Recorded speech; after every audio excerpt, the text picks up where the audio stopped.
X मुस्लिम नेहा जी, आपका बहुत बहुत स्वागत है, इस्तकबाल है हमारे स्ट्रीम में। Thank you for joining. Thank you so much Sahil भाई again to giving this opportunity. और कुछ जो रिस्पॉन्स था लास्ट वीडियो पे जब मैं नीचे कमेंट्स पढ़ रही थी, इतना अच्छा लगा। ऐसा लगा मुझे कि चलो इतने सालों में नहीं लेकिन कोई तो है जो थोड़ा सा सपोर्टिव लगा, एक हिम्मत आई अपने अंदर और ज्यादा। So thank you so much. बहुत बहुत शुक्रिया नेहा जी। तो और साहिल नेहा आप जी, जी जी जी आप बोलिए। Okay so Sahil, as per my experience, क्योंकि मैं ये सब चीज़ों में काम कर चुकी हूँ, आपका जो इशू आ रहा है, जो आपका नंबर ब्लॉक है, तो आपको एक छोटी सी एडवाइस, आपको एक ऑफिशियल रिटर्न कंप्लेंट जो होती है आपके बैंक में जाके आपको सबमिट करना पड़ेगा। और ये आपको प्रॉपरली वजह बताएंगे कि क्राइम ब्रांच से आपका ये ब्लॉक क्यों हुआ है अकाउंट। ओके, ठीक है। मैं तो वैसे भी मैं थोड़ा म्यूट कर देता हूं आपको क्योंकि आवाज एको हो रही है। मैं ट्राई कर रहा हूँ कुछ लोगों से डिटेल्स निकालने की कि एग्जैक्टली क्या इशू हुआ है, क्योंकि तो मेरे जो लॉयर है वो भी परेशान हो गए कि यार ये क्या नया नाटक है कि आपका नंबर बंद करवा दिया है। तो देखते हैं, 2-3 दिन में मुझे पता चल जाएगा कि एग्जैक्टली इशू क्या हुआ है। तो ये तो मैं सॉल्व कर दूंगा। नेहा जी, सबसे पहले मैं चाहता हूँ कि आप चूंकि एक एक्स मुस्लिम है और आपको पता है कि हम टेस्ट लेते हैं, लास्ट टाइम मैंने लिया था, लेकिन चूंकि ये अलग से स्ट्रीम है तो एक टेस्ट होना जरूरी है। आपसे रिक्वेस्ट है कि जब आप एक्स मुस्लिम थी तो जाहिर सी बात है आपने नमाजें पढ़ी होंगी और यानी दुआएं याद की होंगी। तो कौन सी सूरा आपको याद है, क्या है, जरा हमें बताइएगा। जी साहिल, बहुत ही फेमस वाली जो है और जो मेरी फेवरेट हुआ करती थी वो वाली सुना देती हूँ, जिसका मतलब मुझे बाद में पता चला तो मैंने बोलना बंद कर दिया। तो वो है कुल वल्लाहु अहद, अल्लाहु समद, लम यलिद वलम यूलद वलम युकुल लहु कुफुवन अहद। उसके बाद सना भी है तो मैं सुनाई देती हूँ। सना सुब्हानक अल्लाहुम्मा व बिहम्दिका व तआला जद्दुका व ला इलाहा गैरुका। आप ओके, थोड़ा माइक को है ना थोड़ा सा नजदीक ले ले। अभी आ रही है सही आवाज? हाँ, ये सेटिंग पे ही रखिएगा। ओके ठीक है, डन। ओके, तो आई थिंक मैं अपनी स्टोरी स्टार्ट कर देती हूँ साहिल, कि कैसा रहा मेरे ये 12 साल का सफ़र। जी तो प्लीज। यस, तो मैं जो जिस घर में मैं पैदा हुई हूँ, तो मेरी मॉम जो थी, शी वॉज हिंदू, ब्राह्मण फैमिली से। और क्योंकि मेरे नानी नाना सब हिंदू ही थे, मेरे डैड मुस्लिम हैं। और उन्होंने मेरे मॉम से शादी करने के बाद ऑफ कोर्स मेरी मॉम जो है वो कन्वर्टेड इनटू इस्लाम हो गई। और शायद बचपन से लेके जब मैं अपना, मतलब मैं बचपन अपना जब देखती हूँ अभी और तब का, तो मुझे एक डिफरेंस और एक मेंटालिटी में एक वास्ट डिफरेंस समझ में आता है।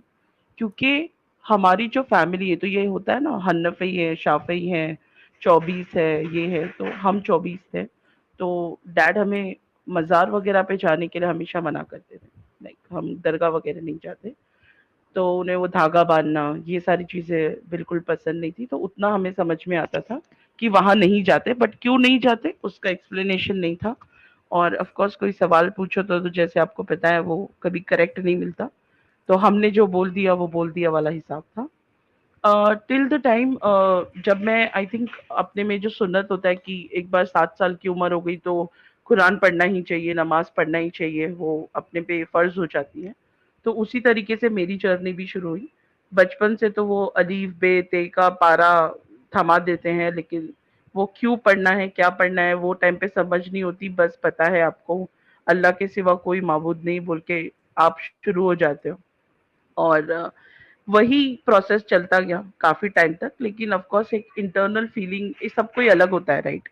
तो मॉम को जब मैं देखती थी तो मुझे मॉम को देख के बड़ी डाउट आती थी, बिकॉज़ उनके माथे पे वो जो गोंदा हुआ होता था हरा कलर का, उधर उनको चटका दिया हुआ था ताकि वो जो गोंदा हुआ हरा है वो निकल जाए। और मेरे दिमाग में एक क्वेश्चन हमेशा उनके लिए रहता था कि ये क्यों है? तो वो बोलते थे कि मुझे अल्लाह ताला का मतलब ये दिया है पनिशमेंट, क्योंकि वहां पे मैंने गलत ये किया था। तो वो मेरे दिमाग में था एज अ किड। तो वो तो उतना तक ठीक था, लेकिन जब फिर बाद में मुझे मौलाना पहले एक पढ़ाने आते थे कुरान वगैरह, तो हम कुरान पढ़ने जाते थे। तो वो ना थोड़े टाइम बाद ना थोड़ा-सा मारने लगते थे, मतलब अगर याद नहीं होता था, जैसे 5 कलमा जो था, वो मुझे थोड़ी डिफ़िकल्ट होती थी याद करने में, तो वो रट्टा करवाते थे। मतलब तोता होता है ना कि ये पढ़ो, यही प्रॉब्लम है, ये पढ़ो, ये सीखो, मतलब उसका मायने आपको पता नहीं होता, उसका मीनिंग क्या है, उसका हाथ-पैर क्या है, कुछ नहीं पता है आपको, लेकिन आपको वो याद करना है, बाय हार्ट, ताकि कल को आपको कोई पूछे तो आपको बस मुँह ज़बानी चटर-चटर आप बोलते जाओ। तो 2-3 दिन आई थिंक हो गए थे, तीसरे दिनों मुझे 4th डे बहुत गुस्सा आया, तो मैंने वो मौलाना को ही मार दिया था। वो जो हमारा जो कुरान रखने वाली ये होती है ना, उसको ही लेके मैंने उनको मार दिया था। तो उन्होंने आना बंद कर दिया दूसरे दिन से और बोले मेरे डैड को कि मैं इसे नहीं पढ़ाऊँगा। एंड देन मेरी दादी ने शुरू किया हमें पढ़ाना। अगेन वो स्टार्टिंग फ्रेज़ था Amma para, then Quran and stuff like that. तो हमारा घर का थोड़ा-सा बैकग्राउंड बता दूँ कि हम ना थोड़े से मॉडर्न हैं। हमारे घर में कोई ऐसे बुर्का-विर्का का ऐसे कुछ रिस्ट्रिक्शंस नहीं है। पर्दा का रिस्ट्रिक्शंस नहीं है। काफ़ी कुछ चीज़ों में ओपन माइंडेड फैमिली है। हदीस हमने ज़्यादा पढ़ी नहीं, क्योंकि हमको हमेशा हदीस से थोड़ा दूर रखा गया। आई थिंक बिकॉज़ दे सबको घर में पता था द रीज़न व्हाई, या उन्हें ही नहीं पढ़ना था उस चीज़ को। But Quran was something very much close. बोलते हैं ना, कुछ अच्छी चीज़ जो लेनी थी ना, वही हमको बार-बार रिपीट की जाती थी। जहाँ तक अभी मैं समझती हूँ कुरान को, कि उसमें और भी काफ़ी कुछ है। वो 4-5 एक रिपीटेड चीज़ होती थी कि ये ऐसा होगा, वैसा करोगे तो ऐसा होगा, बैठने की दुआ, उठने की दुआ, सब तरह की चप्पल पहनने की दुआ। तो ये सब तो बेसिक हमको मतलब सिखाया था। बट देन इवेंचुअली जब मैं थोड़ा बहुत कुछ समझ पाई, तो मुझे लगा नहीं यार, लाइक ऐसा क्यों है, ये तो मतलब गलत है ना, मतलब ये ऐसा नहीं होना चाहिए। तो मैं बहुत क्वेश्चन करती थी, क्योंकि मैं छोटी थी घर में। और मेरी बड़ी बहन तो मतलब वो जैसे तैसे जो बोलते थे वो फॉलो करते थे। बट मुझे थोड़ी-सी ना डिफ़िकल्ट थी, क्योंकि मैं स्कूल जाती थी। मैं तभी वो टाइम पे मेरे को डांस का बड़ा शौक था। तो जैसे पता है कि dance is not allowed, but still मैं करती थी, क्योंकि मुझे पसंद था। और घर में डैड और मॉम इस मामले में सपोर्टिव थे कि नहीं, वो करती है तो उसे करने दो, जबकि दादी-दादा का प्रेशर था कि ये मत करने दो। तो एक टाइम आया जब किसी ने मुझे देखा और ऑफर किया एक एड में काम करने के लिए। तो मुझे ऑफ कोर्स दादी दादा का ये आया कि नहीं, हमने हज किया हुआ है तो इट्स नॉट अलाउड। तो वो एक करियर अपॉर्चुनिटी मेरे हाथ से वो टाइम पे चली गई, जिसका आज तक आंसर नहीं मिल पाया कि मेरे साथ क्यों किया गया वो। और वो बहुत ही अगेन उस टाइम के बाद मैंने शायद छोड़ दिया उस चीज़ में इंटरेस्ट रखना, क्योंकि मेरा दिल इतना टूट गया था कि फिर मेरे को नहीं करना है करके अब ये, तो मैंने वो स्टॉप कर दिया। उसके बाद भी रिस्ट्रिक्शंस, जैसे 5 टाइम तो नमाज़ was compulsory in the house. अगर आपकी नमाज़ें छूट गई है, तो आप रिटर्न आओ, पढ़ो, और जो आपको सोना है सो जाओ, लेकिन आपको पढ़ना है। आप कितना भी थक कर आओ, कुछ भी आपको, वो रिस्ट्रिक्टेड था, वो आपको करना है। आप नमाज़ नहीं छोड़ सकते, भले कज़ा हो जाए, लेकिन आपको पढ़ना है। उसके बाद जब थोड़ा-सा, जब हम मैच्योर इनफ हो गए जैसे, तो उसके बाद थोड़ा-थोड़ा बहुत चीज़ें जो है हमको बताई गई। जैसे कि जैसे हम लोग को लालच देते हैं ना, तो मुझे अभी भी याद है, कुरान अगर हम ख़त्म कर देते, हमारा कॉम्पिटिशन लगता था बहनों के साथ कि आपको कुरान ख़त्म करना है, ठीक है? तो हम लोग की कॉम्पिटिशन लगती थी बहनों की, कि रमज़ान में जो है ज़्यादा कुरान कौन ख़त्म करेगा पूरे 30 पारे। तो हम लोग 2-3 बार ऐसे कर लेते थे, दिन-रात पढ़-पढ़ के, लेकिन अभी भी मायने पता नहीं थे। खाली ये पता था कि वो एक स्टोरी है और वो अरबी में पढ़ी जाती थी। तो बस एक रट्टे-पोपट की तरह जितना मैं जानती हूँ वही पढ़ते थे। और अभी भी मैं गारंटी देती हूँ, अगर मैं पूछ लूँगी घर पे की बहनों से, तो मुझे नहीं लगता किसी को इसका आंसर पता होगा कि उसमें पूरा क्या लिखा हुआ है, ठीक है? तो वो होती है ना, जो 5 अच्छी चीज़ें हैं उसमें से उठा लो और बाकी सबको इग्नोर करो। आई थिंक वही वाला मेंटालिटी फॉलो किया है, क्योंकि मुझे याद है जहाँ से मैं आती हूँ, हम भी एक कन्वर्टेड मुस्लिम ही होंगे कोई टाइम पे, बिकॉज़ हमारा जो गाँव है मुंबई से बहुत नज़दीक में है और वो बहुत ही फेमस प्लेस है। तो वहां से जितने भी लोग हैं इतना पता है, क्योंकि मैंने मेरे डैड को सुना है ये बोलते हुए कि हम लोग सारे कन्वर्टेड ही हैं, हमारे जो पूर्वज थे they were all Hindus kind of. तो इतना तो पता था कि हम लोग कन्वर्टेड है वो टाइम से। उसके बाद लेकिन फिर भी देखो कभी एक्सेप्ट नहीं किया है चार लोगों के सामने कि नहीं ये गलत है, तो बोलते हैं ना एक स्टैंड होता है, क्योंकि उन्हें पता है कहीं ना कहीं अगर हम जिस समाज में रहते हैं ना, अगर हमने वो चीज छोड़ी ना, तो हमको शायद ना हमारे को कोई भी पूछेगा नहीं, वो होता है। और वो मैंने एक्सपीरियंस अपनी लाइफ में किया है बहुत अच्छे तरीके से। तो वो जब फ्रेज आया मेरी लाइफ में, क्योंकि मैं सुनती नहीं थी वगैरह, एक इंसिडेंट है मेरे साथ जो हुआ था जो मैं कभी नहीं भूलूँ। और मैं आज भी लोगों को जब वो शेयर करना होता है तो बताती हूँ, और मुझे अभी भी बहुत बहुत ज्यादा बुरा फील होता है। मेरी मॉम जो खुद एक कन्वर्टेड है, उन्होंने, मैंने, क्योंकि फ्राइडे के दिन मैंने पढ़ा नहीं था कुरान, ओके, नमाज के बाद, और मैं थोड़ी खेलने में बिजी हो गई थी, क्योंकि I was small, I was only in 7th standard, okay. तो उन्होंने मुझे मारा था, वो भी इस तरीके से कि आज भी मेरे लेफ्ट हाथ की जो लास्ट वाली उंगली है वो फ्रैक्चर्ड है, वो टेढ़ी है। मुझे उन्होंने किसने इतना मारा मारा था? था, मेरी मॉम ने, ओ। जो खुद एक कन्वर्टेड मुस्लिम है, सोचो। और आज भी वो उंगली को देखती हूँ तो आज भी उसकी हड्डी टेढ़ी है, साहिल भाई। और इतना फील होता है ना, आज भी याद करो तो बहुत तकलीफ होती है वो बात को याद करके, कि एक चीज के लिए, अब वो मुझे अच्छे से भी समझा सकते थे वो चीज को, लेकिन नहीं, उन्होंने वो चीज प्रेफर किया, क्योंकि आपके एक बार ये चीज दिमाग में ऐसे बैठ जाती है ना पागलों की तरह, ये जो मैं आपके वीडियोस पे भी ये जो पागल आ जाते हैं ना, फिर इनका इलाज नहीं होता, क्योंकि ये मेंटली डिस्टर्ब हो जाते हैं ये चीजों से, तो इसका इलाज नहीं है। ठीक है, इनको खुद को समझना पड़ेगा। जैसे मेरे टाइम पे मैंने खुद से समझा है, मुझे कोई समझाने नहीं आया, या मुझे किसी ने बोला नहीं है क्या सही है, मैंने अपनी थोड़ी बहुत हिस्ट्री बोलता है ना, थोड़ा खोदना शुरू किया कि नहीं यार ये तो गलत हो रहा है जो हो रहा है, मुझे समझना पड़ेगा इसको। और ये सीन होने के बाद मैं और ज्यादा हटती गई इन चीजों से, कि ये ऐसा क्या चीज है जो इतना रिस्ट्रिक्टेड है, क्योंकि समझ में तो तब भी नहीं आ रहा था, बस रट्टा पोपट की तरह पढ़ रहे थे। आफ्टर 18 तो मैं तो बाहर जॉब विब करने निकल गई थी। कॉलेज टाइम पे भी मतलब मैं इतना इन चीज मैं इतना तो समझ गई थी कि गलत है। ठीक है, इतना तो 100% समझ गई थी कि ये चीज गलत है। अब मैं गलत कैसे समझी थी, क्योंकि जब भी मैं कॉलेज जाती थी, एक बार मुझे एक किसी ने, एक मुस्लिम लड़का था, उसने मुझसे बोला था कि अरे नेहा तुझे शर्म आना चाहिए, तू मुस्लिम है, तू पर्दा नहीं करती है। कॉलेज में ये बात हुआ है, इंसिडेंट हुआ है, क्योंकि मैं आरएम थी कॉलेज में। तो जब ये इंसिडेंट हुआ मैंने उससे बोला हाँ मेरे घर में कोई नहीं पहनता है, तो ही स्टार्टेड कि तुम लोग दोजख में जाओगे, तुम्हारी इबादत करके कोई मतलब नहीं है, एंड फलाना ढिमकाना। मैंने बोला ठीक है, मेरा ईमान मेरे पास, तेरा ईमान तेरे पास, इतना ही बोला उसे मैंने। और क्योंकि मुझे नहीं लगा कि वो टाइम पे उसे कुछ आर्ग्यूमेंट करना चाहिए जिसके बारे में इतना ये नहीं है, तो मैं इग्नोर किया। उसके बाद कहीं ना कहीं मुझे ऐसा लगता था वो टॉर्चर्ड जो होता है ना, वो कहीं ना कहीं आपको आ जाता है, क्योंकि वो सारे के सारे जो ग्रुप था ना, वो थोड़ा मुझसे डिस्ट्रैक्टेड रहता था कि तू सबको भड़का रही है, तू डांस में क्यों लेके जाती है, हमारी लड़कियों को मत लेके जाओ, तो वो था कहीं ना कहीं। ठीक है, तू ये मत कर, करके तू है तो है करती है ना, तो उन लोगों को भी मत ये कर। ठीक है, मैंने वो छोड़ दिया। मैंने वहां से बोला ठीक है फाइन चलो, डन, और वो चीज निकल गई। आफ्टर 12th स्टैंडर्ड जब तक मैं समझ पाई और मुझे ऐसा लगा नहीं यार now it's high time and I need to leave the house, because मेरे को बहुत ज्यादा प्रेशर कहीं ना कहीं फील हो रहा था। ओके, और उसके बाद एक घर छोड़ दिया था।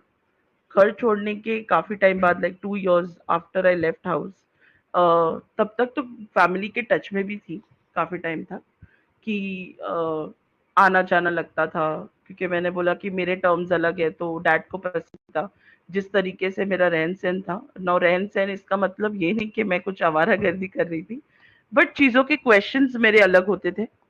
मुझे वो हमेशा वो नाटक जो होता था, वो सर पे दुपट्टा रखो और वो आया है तो अंदर चले जाओ, ये मतलब मुझे वो सब थोड़ा पसंद नहीं था।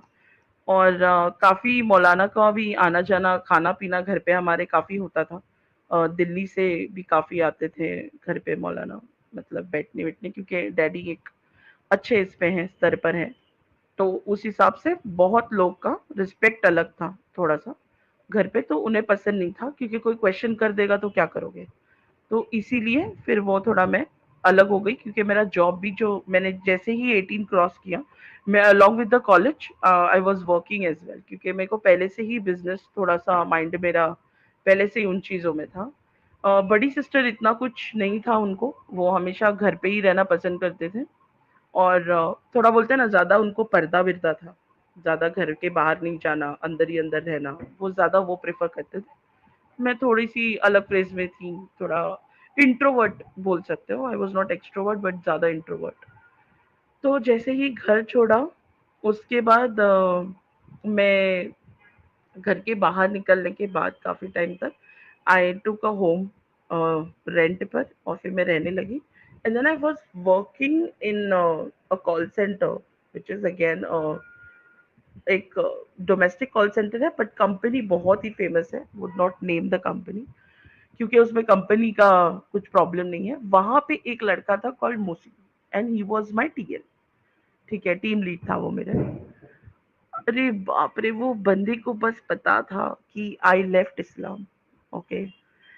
बस जिस दिन उस बंदे मतलब को आपने पता चला, 18 मतलब साल आपने में ही 18 आपने साल में इस्लाम ही छोड़ आपने दिया था? या आपने 18 साल में इस्लाम छोड़ दिया था, तो आपके घर वालों को पता था कि आपने इस्लाम छोड़ दिया है? अब तो वो डिस्क्लोज़ होना बाकी है, वो तो बाहर होता था ना फिर। अब तो वो डिस्क्लोज़ होना बाकी है, अब तो हुआ भी नहीं है डिस्क्लोज़। तो 19 इज़ व्हेन मेरे घर में पता चला, बिकॉज़ मेरे 2-3 फ़ोटोज़ जो थे वो उन्होंने देख लिए थे, ओके? और जिस तरीके से वो फ़ोटो सामने आए, इट वाज़ नॉट गुड, तो डैड को कन्फ्रंट मुझे करना पड़ा कि हाँ, मैं कुछ ये सब नहीं करती और मैं करने भी नहीं वाली हूँ। तो उन्होंने मुझे सीधा-सीधा बोला, बेटा तेरे रास्ते अलग, मेरे रास्ते, हमारे रास्ते अलग, तू आज से हमारे लिए मर गई। वो दिन है और आज का दिन है, आज 12 साल हो रहे हैं, आज भी मम्मी-डैडी की बहुत याद आती है। और देखा तो नहीं है डैड को 12 साल से। खाली कोशिश की है 2-3 बार बर्थडे पे कॉल करने की इनिशियल इयर्स में, लेकिन उन्होंने फ़ोन कट कर दिया है जब मैंने मेरा नाम लिया है, ये बोल के कि पता नहीं रॉन्ग नंबर है शायद। तो है वो एक दर्द, क्योंकि माँ-बाप हैं, भले वो कैसे भी हों, आप उन्हें दिल से नहीं निकाल सकते। भले आप, उन्होंने आपके साथ कितना भी वर्स्ट किया होगा शायद, लेकिन माँ-बाप तो, उनकी जगह बोलते हैं ना, दुनिया में कोई नहीं ले सकता और ना कभी लेगा मेरे लिए तो। तो यस, उनकी याद हमेशा है, अभी भी है, बहुत अच्छे से है। कभी मन होता है तो बहुत दूर से जाके ऐसा देख लेती हूँ, छुपे-छुपाए, पूरा कवर करके अपने आप को, और समझ में आने नहीं देती कि मैं ही हूँ, ताकि बस देख सकूँ और खुश हो जाऊँ। इधर 1 मिनट मैं इधर आपको 1 रोकना मिनट मैं आपको चाहूंगा। रोकना चाहूँगा। ठीक। I mean, I mean, what what kind of kind of ideology is this ideology यार? What kind of ideology is this? 18 साल की बच्ची है, वो इस्लाम उसको सही नहीं लग रहा, वो फॉलो नहीं कर रही है, वो उससे बाहर आ गई है। 18 साल की बच्ची को ये कहना कि भाई तुम चूंकि अब इस्लाम नहीं फॉलो करती हो, तुम्हारे रास्ते अलग, हमारे रास्ते अलग, और वो फिर अपनी जिंदगी अलग गुजारे, और आप उसके साथ जो है वो अपना कोई भी रिश्ता कायम नहीं रखना चाहते हो। आई मीन, यार क्या पागलपन है यार। बच्चों के लिए तो एक इंसान अपनी जान दे देता है यार, और तुम ये फेक मजहब, इस कल्ट के लिए तुम्हारा वो जो 18 साल का जो प्यार है वो तुमने खत्म कर दिया एक कल्ट के लिए। अरे तुमको मानना है तुम मानो यार, तुम दिमागी अपंग रहो, तुमको मानना है, तुमको बेवकूफ रहना है, तुम रहो।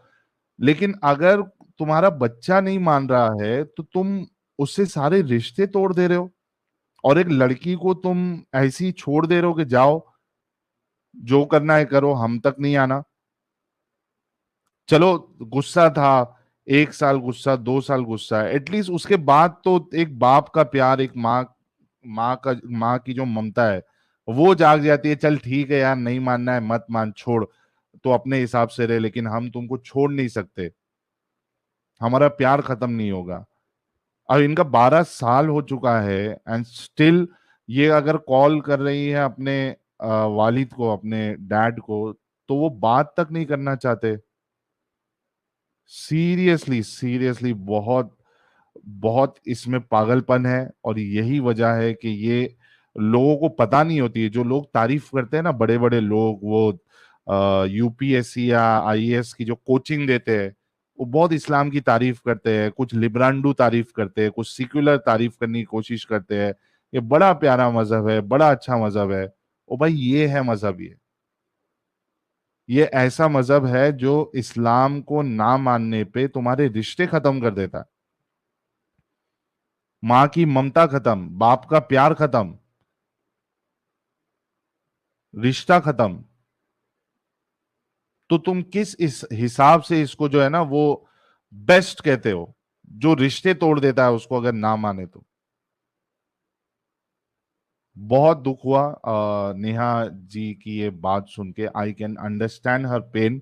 लेकिन 12 साल से इस तरीके का मामला चलना, that is very sad. We are with you Neha ji. आप आगे बताइए कि क्या आप बताना चाहती है।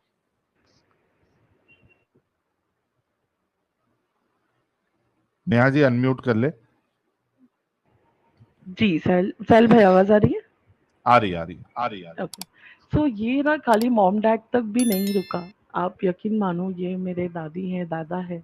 मेरा बहुत बड़ा फैमिली से हूँ। और मेरे दादा की तो मैं बहुत ज़्यादा स्पेशल बोलते हैं ना, वो मेरे बिना कुछ काम ही नहीं करते थे। इन पार्ट वो बोलते थे कि she is lucky for me. तो वो भी कहीं छूट गया, उनसे भी उनको देखा नहीं है। दादी-दादा है, बुआ है, चाचा-चाची है, बहुत बड़ी फैमिली है, आई टेल यू। और ये तो सब बहुत अच्छे से रहते हैं मिलकर, बट मैं छूट गई हूँ। बड़ी बहन है, बहुत छुप-छुपाए मुझसे बात करती है बेचारी। और जब बात करेगी तो वो सोच समझ के करती है कि कोई आस-पास ना हो, क्योंकि उसने एक बारी मेरा नाम निकाल लिया था तो उससे बात करना बंद कर दी थी। जबकि उन्होंने मुस्लिम में ही शादी की है, जो मेरे जीजू हैं। और टचवुड उनको 2 लड़के हैं। तो उनसे भी बात करना बंद कर दी थी घर वालों ने, कि मतलब डैड ने, कि उसका नाम मत लिया करो घर में, वो है ही नहीं अपने साथ अभी। मतलब इन शॉर्ट, मैं कभी एग्जिस्ट ही नहीं करती थी शायद वो फैमिली में। और जिस तरीके से जा रही है चीजें, मुझे नहीं लगता मैं कभी उसमें जगह बना भी पाऊंगी, चाहे मैं कितनी भी करेक्ट रहूं। क्योंकि जहां तक मुझे पता चलता है, एक ही बार मुझे एक वॉइस कॉल आया था मेरी मॉम का। मुझे लगा वो पूछेंगी कि मैं कैसी हूँ और कैसे रह रही हूँ, बट अनफॉर्चुनेटली वो मुझे उस कॉल पे बद्दुआएं डाल रही थी कि अल्लाह तेरे साथ ऐसा करेगा, तू इसमें जाएगी, तेरा कभी खुशी नहीं होगी तुझे, मतलब वगैरह वगैरह। And it broke my heart, मतलब बहुत गंदे तरीके से। सिंस देन शायद मैंने उन्हें कभी इन टच करने की कोशिश नहीं की, और मैंने उधर ही सोचा कि अब खत्म नहीं, अब उनके रास्ते अलग हैं, अपने रास्ते अलग हैं। लाइफ में मूव ऑन करो, प्रूफ करके दिखाओ। और टचवुड, मतलब आई एम ब्लेस्ड बोलूंगी कहीं ना कहीं। शायद मैंने कभी गलत नहीं किया था लाइफ में। ह्यूमैनिटेरियन ग्राउंड पे मुझे लगता है कि मुझे जितने भी लोग मेरी लाइफ में मिले हैं, बहुत ही अमेजिंग मिले हैं, और वो स्टिल कैरी ऑन हो रहा है। I am working right now in a very good company. और मैं किसी रिलीजन को यहाँ पे प्रमोट नहीं करूंगी, because I am following up a religion right now which is great, and I am very happy with it. लेकिन हाँ, I am right now very much happy. एक है कहीं ना कहीं कि वो चीज नहीं है जिसकी बददुआएं मुझे अभी भी मिलती है जब किसी को पता चलता है तो। और काफी कुछ ऐसी चीजें हैं जो हुई है, लेकिन अब वो बोलते हैं ना, आपको इग्नोर करना पड़ेगा। आज भी किसी को अगर मैं बोल दूं ना कि हाँ मैं थी कभी मुस्लिम और मैंने अपने आप को चेंज किया, या मैं आई लेफ्ट इस्लाम, ओके, तो उनका मुंह जो है ना, वो पता नहीं किसकी टट्टी की तरह हो जाता है आज भी। जैसे पता नहीं, मुझे शायद राशन या गेहूं भी मेरे घर पे नहीं मिलना चाहिए, जैसे वही भरने आते हैं मेरा घर का राशन। और उनके पहले मुंह से यही निकलता है कि तुम तो जोजक में ही जाओगी। तो अब तक तो मैं नहीं गई हूँ, तो मुझे लगता है कि शायद आखिर तक भी नहीं जाऊंगी।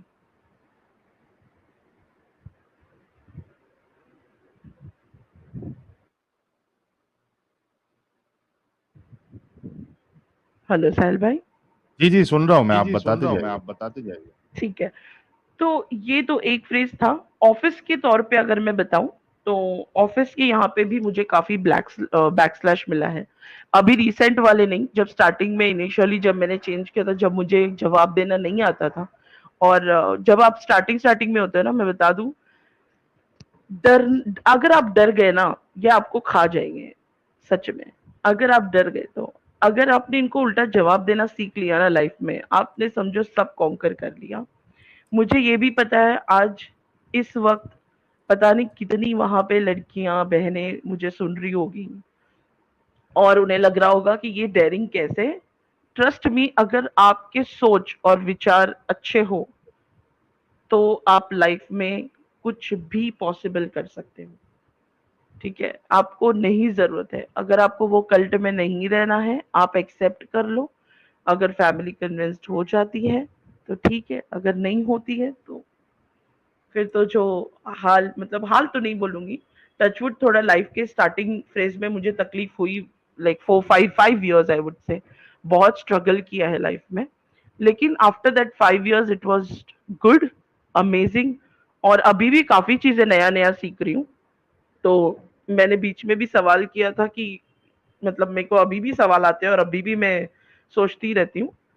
एक्स मुस्लिम नेहा रखने का जो मेरा मकसद था, it was I changed when मैंने साहिल भाई का इंटरव्यू देखा ऑन एनडीटीवी। तब जाके मुझे लगा कि अरे, मतलब इन मौलाना को प्रॉब्लम है एक्स मुस्लिम रखने से, राइट?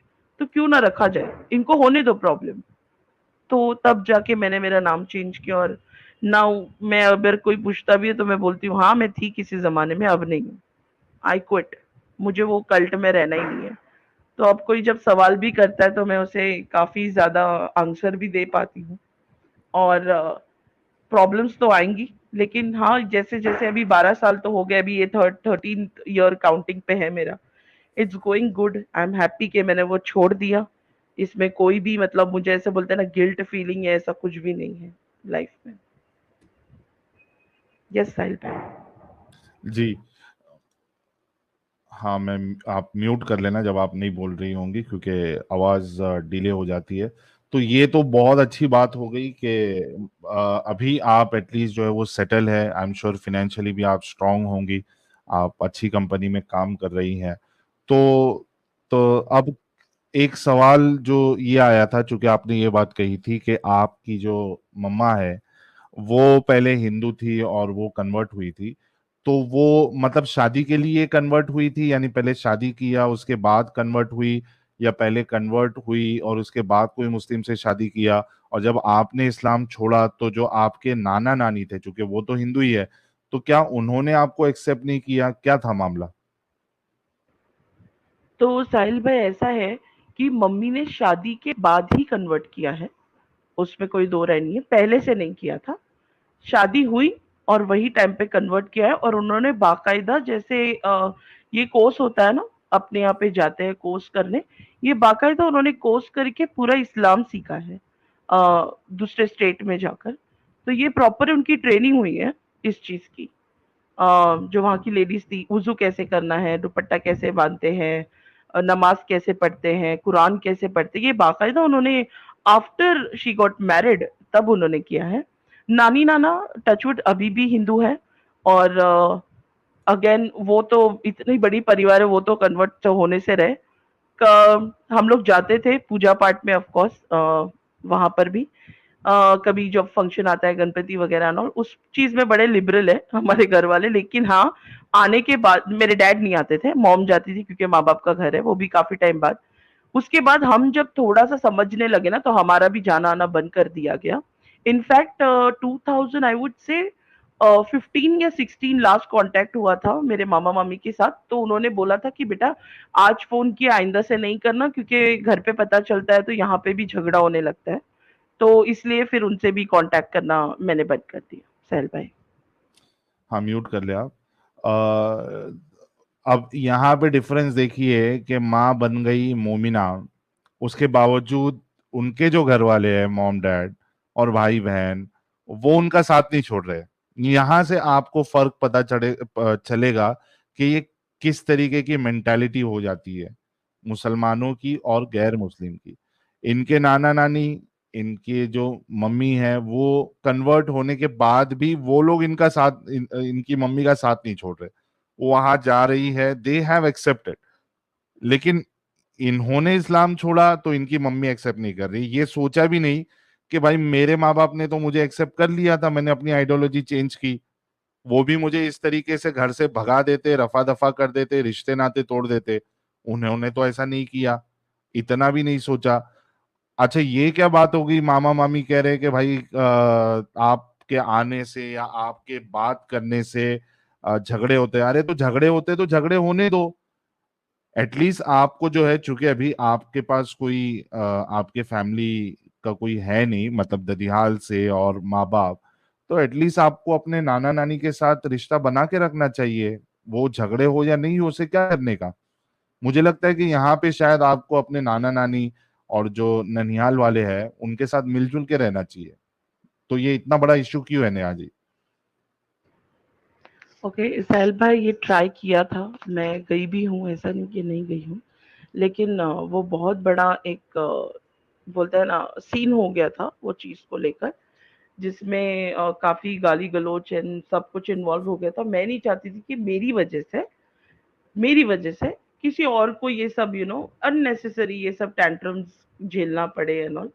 तो इसीलिए मैंने खुद ने कहा कि नहीं, जहाँ तुम्हारे रिश्ते अच्छे चल रहे हैं ना, तो जाने दो, आप लोग रिश्ते कैरी ऑन करो, मुझे यहाँ से हट जाने दो। क्योंकि एक इंसान अगर इतने 6-7 रिश्ते बचा पा रहा है एक जन से, तो मुझे लगता है उसमें ही मेरी अच्छाई है बोलो या ह्यूमैनिटी तौर पे मुझे लगा कि ये सही रहेगा कि मैं एक हटने से इतने लोग मिल रहे, तो let me only get back. Okay, क्या आपकी मम्मी अभी भी आपके नाना नानी के साथ उनका रिलेशन है, भाई बहन के साथ रिलेशन है अभी भी? जी बिल्कुल साहिल भाई, जाते हैं गाँव घूमने जाते हैं उनके यहाँ पे। सब कुछ बराबर है, एकदम बराबर है। नाना का जस्ट रिसेंटली इंतकाल हो गया है, जो मुझे लास्ट 2 मंथ्स पहले पता चला था। अनफॉर्चुनेटली मैं जा नहीं पाई, लेकिन मेरी बहन ने ज़रूर वीडियो कॉल पे मुझे बताया था, जो मैंने उनके लास्ट उनको देखा। तो बस उतना ही याद पता है। ओके, तो अब जब से आप चैनल देख रही हैं, आई एम श्योर कि वो 18 साल में आपको इतनी सारी चीजें समझ में नहीं आई होगी इस्लाम के बारे में। जब आपने चैनल देखा, अब आपका व्यू क्या है? डू यू रिग्रेट और डू यू फील प्राउड कि यार मैंने इतना जल्दी इस कल्ट से बाहर निकल गई, और क्या क्या चीजें आपको गलत लगती है इस्लाम में? साल भाई एकदम ऑनेस्टली बोलूंगी, थोड़ा सा भी इसमें बटरिंग वाला पार्ट नहीं है। आपका चैनल कुछ टाइम पहले मुझे मेरे बहुत ही अच्छे दोस्त हैं, उन्होंने मुझे शेयर किया था, मेरी स्टोरी उन्हें पता है, तो उन्होंने मुझे शेयर किया था। ये तो पहले से ही पता था कि डाउट नहीं है कि मैंने सही काम किया, ठीक है। बट उसकी मालूमात जब आपसे और अच्छे से पता चली, तो I found it very lucky कि भाई मैं ये कल्ट पहले ही छोड़ चुकी हूँ, ठीक है। थोड़ी बहुत मेरी, जहाँ तक मेरी सोच जाती थी जब मैंने रिसर्च की थी, तो मेरे बहुत सारे क्वेश्चंस थे, स्पेशली कुरान और हदीस को लेके, कि कुरान पहले आया और हदीस बाद में आई है। और ऐसे टाइम पे आई है जब प्रॉफिट मोहम्मद चले गए थे, उसके बाद काफ़ी टाइम बाद आई है। तो फिर ये बुक आई कहाँ से, मतलब काफ़ी क्वेश्चंस थे। तो वे ऑफ लिविंग तो इसमें है ही नहीं कि क्या सही हो कर रहे हैं, क्या गलत हो रहा है। और ऐसा ऐसा धर्म मुझे नहीं अपनाना था जिसको तलवार की नोक पे रख के मुझे बोला जा रहा है कि आपको ये फॉलो करना पड़ेगा। अहिंसा बोलते हैं ना, अहिंसा बोलते हैं ना हम लोग, तो मुझे, मैं वैसी काइंड ऑफ पर्सन नहीं हूँ। सो अच्छा लगता है, छोड़ दिया है। चेंजेस ये है कि अभी मैं इतनी कॉन्फिडेंट हो गई हूँ कि I know how to counter part people when they ask question. So अभी तो एकदम बेधड़क, एकदम बिंदास होके बोलती हूँ कि I made a right choice at a right time. काश बचपन से ही नहीं होती उस कल्ट में, तो और ज्यादा आज कहीं और होती, ऐसा फील होता है मुझे। Thank you. तो ये तो बहुत अच्छी बात है कि नेहा जी जो है वो इस कल से बहुत जल्दी निकल गई। और दुख की बात यह है कि इनके घर वालों ने इनको इसी तरीके से एक्सेप्ट नहीं किया और कई सारी परेशानियां इनको झेलनी पड़ी। और वो एक एम्प्टीनेस जो होता है कि आपके घर वाले आपके साथ नहीं है, मुझे नहीं लगता कि ये एम्प्टीनेस कोई भी दूर कर सकता है, क्योंकि जो घर वाले होते हैं वो घर वाले होते हैं। उनकी जगह जो है दुनिया में कोई भी नहीं ले सकता, और ये सबसे बड़ा प्रॉब्लम है। अक्सर एक्स मुस्लिम्स को जो है ये चीज झेलनी पड़ती है कि घर वाले उनका साथ छोड़ देते हैं, और वो दुख और दर्द जो है वो हमेशा दिल में रहता है कि यार अ, ये वाली कमी जो है वो कौन पूरी करेगा। बाकी सारी चीजें तो आपको पैसा है, पार्टनर है, या जॉब है, या बाकी चीज है, वो सारी चीजें तो आपको मिल सकती है, लेकिन घर वाले कहाँ से मिलेंगे अगर वो आपका साथ इस तरीके से छोड़ दे। तो बहुत दुख की बात है, और हमारी कोशिश तो यही है कि भाई ये चीज को नॉर्मल किया जाए। और